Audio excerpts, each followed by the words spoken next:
दुनिया में शायद ही ऐसा कोई ग्रंथ होगा जो कि रामायण की तरह प्रसिद्ध या फिर अट्रैक्टिव होगा। ऐसा मैं इसलिए कह रहा हूं क्योंकि दुनिया भर में अपने अपने वर्जन में करीब 300 रामायण हैं, जिनकी कहानी में भगवान राम वही हैं। मोटा मोटी कहानी वही है, बस जगह के हिसाब से घटनाएं बदल जाती हैं। इस वीडियो में मैं उन 300 रामायणों की कहानी तो नहीं बता पाऊंगा, लेकिन 5 अलग अलग रामायणों की कहानियां जरूर बताऊंगा जो तुलसीदास की रामचरितमानस से आपको अलग मिलेगी। तो इन कहानियों को जानने के लिए इस वीडियो को पूरा देखिएगा, क्योंकि अपना इतिहास नहीं जानोगे तो खुद को कैसे पहचानोगे। देखिए, इन 5 रामायणों को जानने से पहले आपको थोड़ा सा महर्षि वाल्मीकि की रामायण और तुलसीदास जी की रामचरितमानस के बारे में मैं आपको बता देता हूँ। कई इतिहासकार रामायण जो कि वाल्मीकि के द्वारा लिखी गई उसकी डेट अलग अलग बताते हैं, लेकिन ज्यादातर ये मानते हैं कि वाल्मीकि रामायण करीब 2500 साल पहले के आसपास लिखी गई होगी। वाल्मीकि रामायण को सबसे ज्यादा ऑथेंटिक माना जाता है। ऐसा इसलिए क्योंकि माना जाता है कि वाल्मीकि भगवान राम के टाइम के ही थे और माता सीता ने उनके आश्रम में ही लव कुश को जन्म दिया था। लव कुश ने ही राम के दरबार में वाल्मीकि की लिखी रामायण सुनाई थी। लेकिन वाल्मीकि की इस रामायण से ज्यादा पॉपुलर हुई महाकवि तुलसीदास जी की लिखी रामचरितमानस। इसे उन्होंने सन 1576 के आसपास लिखा। रामचरितमानस वाल्मीकि की रामायण की ही मूल कहानी पर लिखी है, लेकिन इसकी भाषा संस्कृत की बजाय अवधी है। इसमें 16,000 चौपाइयां हैं, जिसमें रामायण की पूरी कहानी को बताया गया है। तो अब बात करते हैं रामायण के दूसरे वर्जन्स की और उनकी कहानियों की। सबसे पहले बात करते हैं तेलुगु की रंगनाथ रामायण की। ये रामायण का सबसे प्रसिद्ध तेलुगु वर्जन है।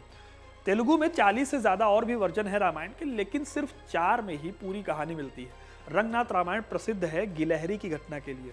कहा जाता है कि जब वानर सेना लंका जाने के लिए पुल बनाने में भगवान राम की मदद कर रही थी, तो एक गिलहरी ने अपना काम करने और मदद करने का फैसला किया। उसने भी छोटे छोटे कंकड़ समुद्र में डालने शुरू किए। जब राम को ये पता चला तो उन्होंने अपनी उंगलियों से उसकी पीठ पर 3 रेखाएं खींचकर उसे आशीर्वाद दिया। ये कहानी आपने जरूर सुनी होगी, ये इसी रामायण से निकली है।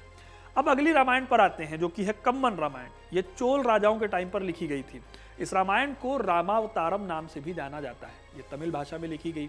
वैसे तो इस रामायण की कहानी भी वाल्मीकि रामायण पर ही आधारित है, लेकिन इसमें कुछ डिफरेंस भी है।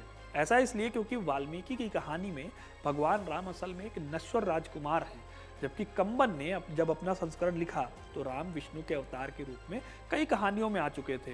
इसलिए ही जब बाली सुग्रीव युद्ध में राम ने बाली को छिप कर मारा, तो कम्बन रामायण में भगवान राम कम्बन को अपने कामों को कई बार गीतों के रूप में समझाते हैं। यहाँ तक कि जिस तरह से रावण सीता का अपहरण करता है वाल्मीकि रामायण में, उससे कहीं अलग वर्णन इस रामायण में मिलता है। जैसे कि वाल्मीकि रामायण में रावण सीता माता को बालों से पकड़ता है और अपने कंधे पर उठा लेता है। हालांकि कम्बन रामायण के संस्करण में रावण सीता माता को धरती के उस टुकड़े से उठाता है जिस पर वो खड़ी रहती हैं, बिना उनके नाखूनों को छुए हुए। इस तरह से कम्बन रामायण बेहद अलग है रामचरितमानस या फिर रामायण से। अब हम आते हैं अगली रामायण पर। जिस रामायण की मैं अब बात करने जा रहा हूँ वो रामायण भारत में नहीं बल्कि इंडोनेशिया में जावा आइलैंड की कहानी है। इस रामायण को काकाविन रामायण के नाम से जाना जाता है। इसके 2 भाग हैं। पहला भाग तो संस्कृत रामायण से काफी मेल खाता है, लेकिन जो दूसरी रामायण है वो कई मायनों में अलग है।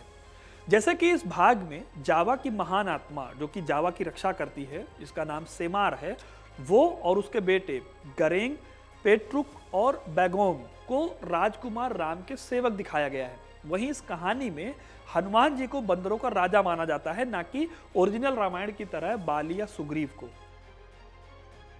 इंडोनेशिया के जावा आइलैंड में जो कहानी है, कुछ वैसी ही कहानी मलेशिया के पास भी है। उनके भी अपने राम हैं। उनकी रामायण को हिकायत सेरी राम कहा जाता है। माना जाता है कि यहाँ पर रामायण को शायद 13वीं और 15वीं शताब्दी के बीच तमिल ट्रेडर्स लेकर आए थे। यहाँ इंटरेस्टिंग पॉइंट यह है कि मलेशिया की कहानी में रावण को सेरी राम के कंपैरिजन में ज्यादा लॉयल और न्यायप्रिय और निष्पक्ष दिखाया गया है, जो कि अहंकारी भी है। कई इतिहासकार मानते हैं कि मलय रामायण की ये जो एक्सप्लेनेशन है, ये शायद इस वजह से है क्योंकि ये वाल्मीकि की रामायण से ज्यादा लोगों की कही सुनी बातों पर बेस्ड है। वाल्मीकि जहां राम को एक सच्चे नायक और एक आदर्श व्यक्ति की तरह प्रेजेंट करते हैं, वहीं मलेशियाई कहानीकार उनकी कमजोरियों जैसे कि अहंकार पर ज्यादा जोर देते हैं। इससे राम मलेशिया के लोगों को ज्यादा ह्यूमन लगे। सबसे बड़ी बात है कि राम के भाई लक्ष्मण को इस कहानी में एक बड़ी भूमिका दी गई और रावण को एक महान गतिशील चरित्र के रूप में सराहा गया है। इस कहानी में हनुमान जी का चरित्र भी बदल जाता है। अगली रामायण का नाम है रीमकर। ये कहानी कंबोडिया के राम की है। यह महाकाव्य अपनी हिंदू जड़ों पर आधारित है और इसमें बौद्ध दर्शन भी दिखता है। रीमकर का मतलब होता है राम की महिमा। इस कहानी में भी अच्छाई और बुराई के बीच की लड़ाई दिखाई गई है। यह कहानी फ्रेह राम यानी राम, नेग सेंडा सीता, कौंग रांग यानी रावण के जरिए न्याय और निष्ठा जैसी वैल्यूज को बताती है। इसमें हनुमान जी की एक और कहानी का पता चलता है, जहां हनुमान जी सोवन्ना मच्छा नाम की एक मरमेड से मिलते हैं। दोस्तों, कंबोडिया की रीमकर की खासियत यह है कि ये सिर्फ लिटरेचर तक लिमिटेड नहीं है, बल्कि ये कहानी कंबोडिया में मूर्तियों, डांस और नाटकों के थ्रू भी लोगों तक पहुंचती है। यही नहीं, दुनिया के सबसे बड़े हिंदू मंदिर अंकोर वाट में भी ये रीमकर की कहानियां दिखाई देती हैं। अब आते हैं आखिरी रामायण, और जिसकी मैं बात करने वाला हूं उसे रामकियन रामायण के नाम से जाना जाता है। यह रामायण थाईलैंड की फेमस रामायण है। माना जाता है कि यह कहानी कंबोडिया की रीमकर रामायण से इंस्पायर्ड है। रामकियन को 1785 और 1807 के बीच थाईलैंड के राजा राम प्रथम की देखरेख में हुई थी। मलेशियाई वर्जन की तरह ही रामकियन में हनुमान ब्रह्मचारी नहीं रहते। उनका नांग सुपर्णा मज्जा नाम से एक बच्चा है, जो कि रावण की आधी महिला और आधी मछली की बेटी है, यानी कि मरमेड है। यहाँ तक कि कहानी के एंड में भी डिफरेंस है। जैसे कि वाल्मीकि लिखते हैं कि रावण की कैद में 1 साल बिताने के बाद राम के प्रति सीता की निष्ठा के बारे में बहुत कंट्रोवर्सी हुई। वहीं दूसरी तरफ रामकियन रामायण में कहा गया कि जब रावण हारा तो एक राक्षस बहुत गुस्सा हुआ और वो फिर माता सीता से रावण का एक चित्र बनवाता है। तो दोस्तों, ये हैं वो 5 रामायण जो हमारे देश के साथ साथ दुनिया के बाकी देशों में प्रसिद्ध हैं।